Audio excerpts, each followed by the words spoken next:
Oi, hoje é a resenha do conto Boceta, parte 2, escrito por Rubem Fonseca, aqui da coletânea Carne Seca, dentro do nosso projeto Contos do Meio-Dia, edição 2020.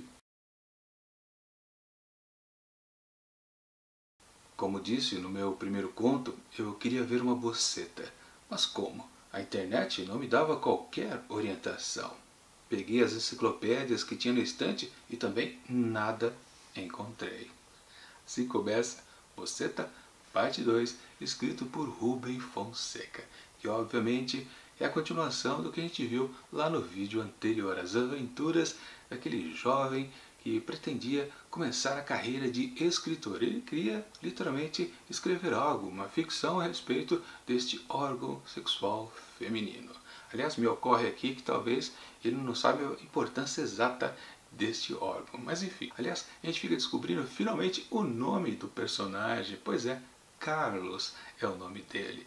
E ele está com aquele dilema que já estava exposto lá na primeira história, totalmente resumido aqui no primeiro parágrafo. Você já começa com spoiler aqui nesse vídeo. Aliás, eu recomendo para você, primeiro veja o vídeo anterior, vou deixar o link aqui em cima para você conferir o que eu disse a respeito do começo então da história de Carlos. Enfim, ele ainda está com a ideia fixa de ver ao vivo e a cores a tal da Boceta. Sim, a perseguida, a pequenina, a pepeca, enfim, vários adjetivos que a gente pode dar para esse monte de Vênus. Enfim, são tantos nomes, né? O que importa é o dilema aqui de Carlos. Pois é, ele já diz que não consegue achar informação em nenhum lugar e então recorre a uma pessoa. Também é dito aqui logo de cara, né?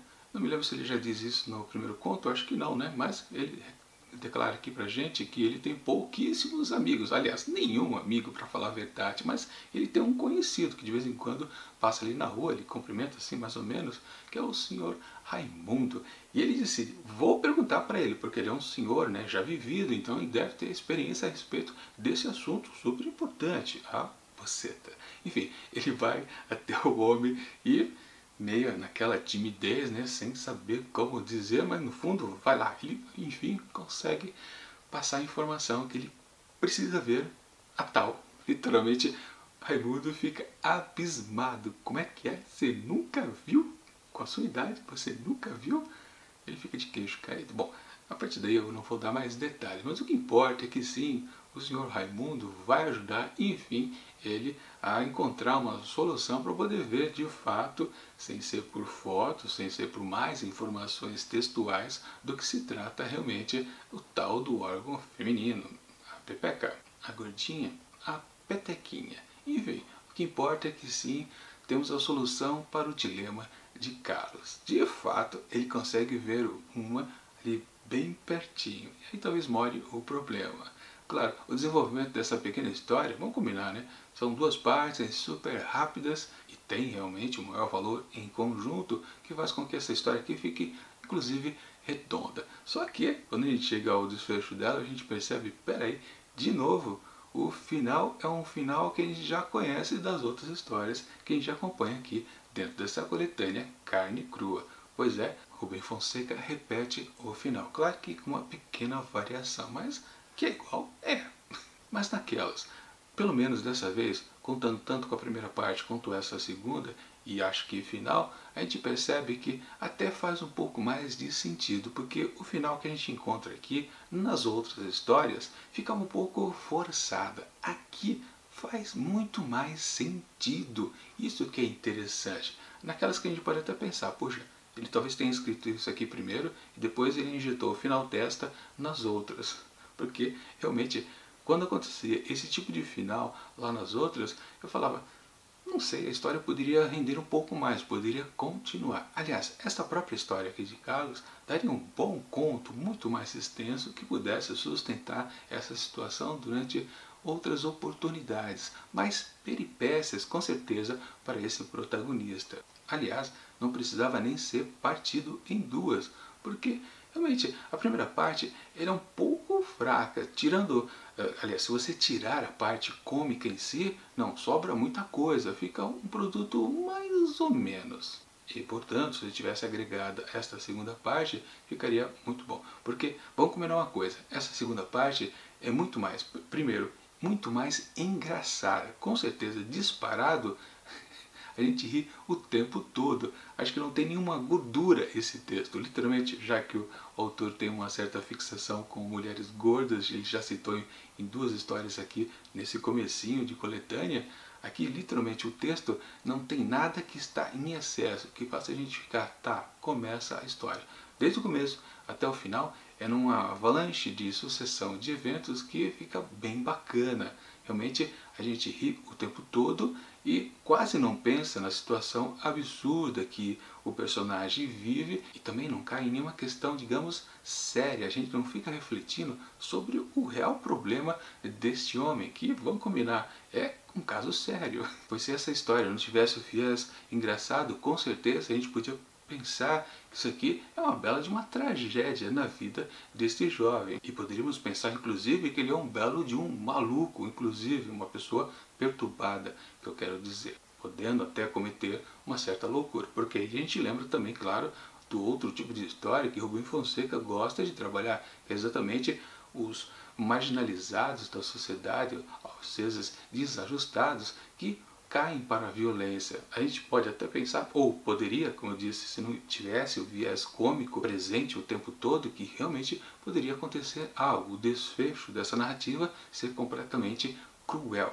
Mas é um pequeno spoiler que eu posso dar. Ainda continua na mesma batida, que é uma história leve do começo ao fim, contando também a primeira parte. E também já vale um aviso, esse desfecho aqui da narrativa também está em aberto, ou seja, na verdade a gente fica pensando, será que a próxima história vai ser a terceira parte? Bom, ela já não tem o mesmo título, só que a história seguinte, deixa eu até adiantar para vocês, chama-se Cafetões. E aparece um cafetão aqui no meio desta segunda parte. Você pensa, será justamente essa próxima história que fala também sobre cafetões. Mas não, infelizmente não, eu já li Cafetões e não se conecta com a história de Carlos. Mas quem sabe nos próximos textos aqui de Carne Crua a gente possa topar com alguma outra situação de Carlos, sei lá, tempos depois ou exatamente a seguir do momento em que ele para. O final também tem uma certa, digamos assim, reviravolta. A gente não pensou que ele pudesse chegar a tal ponto.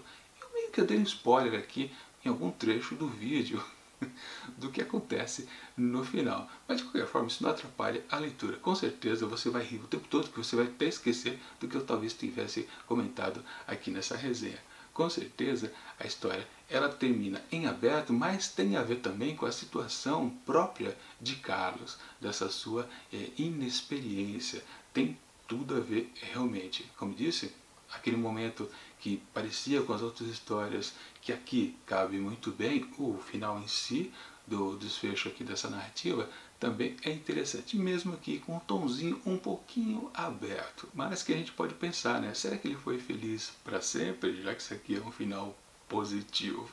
Bom, alguma coisa a se considerar. De qualquer forma, o que vale foi o entretenimento proposto aqui por Rubem Fonseca. Com certeza ele não quis fazer, quer dizer, no fundo há uma certa crítica aqui aos homens que talvez não cumpram a sua função social ou como ser humano, né? Ele está meio destoado, ele está por fora do que ele tem que fazer de fato. Simplesmente, quer dizer, ele tem uma certa noção, né, que ele precisa conhecer esse objeto. O objeto que eu quero dizer é a buceta. E precisa trabalhar com isso. Ele não está cumprindo então a sua função de fato. Mesmo no texto cômico, a gente pode dizer que sim, há uma crítica aqui de uma pessoa que está outside da sociedade. Ele é um desajustado, com certeza, por um motivo talvez de pura timidez, um pouquinho de pouca informação que ele possui, né? Ao mesmo tempo, né, que ele é uma pessoa esperta em procurar informação na internet ou nas enciclopédias, mas como é que ele não detém este conhecimento, né? Como ele chegou aos seus 20 e poucos anos sem nunca ter visto isso, sem não saber exatamente nada a respeito. Claro, isso é uma pequena fantasia que Rubem Fonseca coloca na situação desse jovem aqui, como disse, que está completamente fora da realidade. Mesmo brincando, no fundo Rubem Fonseca está falando de coisa séria também. Enfim, temos aqui um texto que funciona, é um belo complemento da primeira parte. Portanto, para Buceta, parte 2, escrito por Rubem Fonseca, eu atribuo 4 asteriscos. Muito melhor. Bom, com certeza amanhã vamos para um texto muito mais sério. Um conto russo, aqui de Clássicos do Conto Russo, com uma pequena história de Nikolai Gogol, intitulada Diário de um Louco. Bom, talvez tenha uma pitada engraçada, talvez. Vamos descobrir no vídeo de amanhã. Mas, enquanto ele não chega, eu deixo aqui do lado dicas de outras resenhas que já aconteceram aqui dentro do projeto Contos do Meio Dia, edição 2020. E tchau!